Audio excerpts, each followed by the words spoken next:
अकबर और बीरबल की कहानी, आधा इनाम। यह बात तब की है जब शहंशाह अकबर और बीरबल की पहली मुलाकात हुई थी। उस समय सभी बीरबल को महेशदास के नाम से जानते थे। एक दिन शहंशाह अकबर बाजार में महेशदास की होशियारी से खुश होकर उसे अपने दरबार में इनाम देने के लिए बुलाते हैं और निशानी के तौर पर एक अंगूठी भी देते हैं। कुछ समय के बाद महेशदास सुल्तान अकबर से मिलने का विचार बनाकर उनके महल की ओर रवाना हो जाते हैं। वहां पहुंचकर महेशदास देखते हैं कि महल के बाहर बहुत लंबी लाइन लगी हुई है और दरबान हर व्यक्ति से कुछ न कुछ लेकर ही उन्हें अंदर जाने दे रहा है। जब महेशदास का नंबर आया तो उसने कहा कि महाराज ने मुझे इनाम देने के लिए बुलाया है और उसने सुल्तान की अंगूठी भी दिखाई।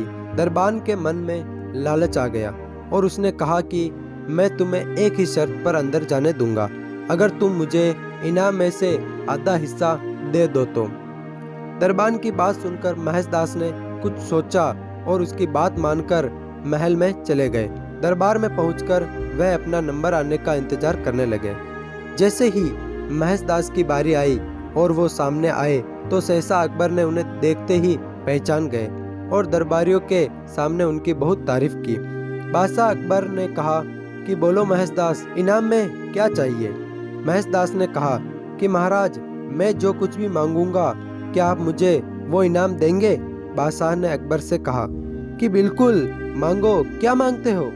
तब महेशदास ने कहा कि महाराज, मुझे पीठ पर 100 कोड़े मारने का इनाम दे। महेशदास की बात सुनकर सभी को हैरानी हुई और बादशाह अकबर ने पूछा कि तुम ऐसा क्यों चाहते हो? तब महेशदास ने दरबान के साथ हुई पूरी घटना बताई और अंत में कहा कि मैंने वादा किया है कि इनाम का आधा हिस्सा मैं दरबान को ही दूंगा। तब अकबर ने गुस्से में आकर दरबान को 100 कोड़े लगवाए और महेशदास की होशियारी देखकर अपने दरबार में मुख्य सलाहकार के रूप में रख लिया। इसके बाद अकबर ने उनका नाम बदलकर महेशदास से बीरबल कर दिया।